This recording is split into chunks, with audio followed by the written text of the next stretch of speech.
இப்போ same microscope பார்த்திங்கன்னா இப்போ லேட்டஸ்ட்டாக நம்ம வந்து வேறு 2 பர்பஸ்க்கு யூஸ் பண்ணுறோம். ஒன்று லேசர் அசிஸ்டட் ஹேட்சிங்.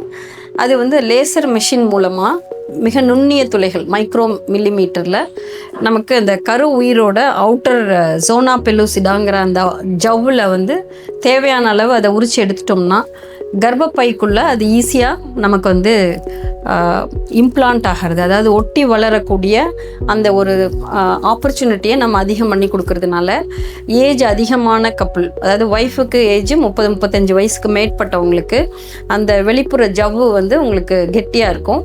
அதை நம்ம கொஞ்சம் ஹெல்ப் பண்ணுறோம் அந்த எம்ப்ரியோ ஹேட்ச் அவுட் ஆகிறதுக்கு. கூட எம்ப்ரியோ க்ளூ சேர்த்து நம்ம ஈட்டி பண்ணும்போது சக்ஸஸ் ஆப்பர்ச்சுனிட்டி பெட்டராக இருக்கும். அது போக ஃப்ரீஸ் பண்ண எம்ப்ரியோவை ஃப்ரோசன் எம்ப்ரியோ ட்ரான்ஸ்ஃபர்னு பண்ணுவோம். அது காமனாக இப்போ எல்லா பக்கமுமே பண்ணுறோம்.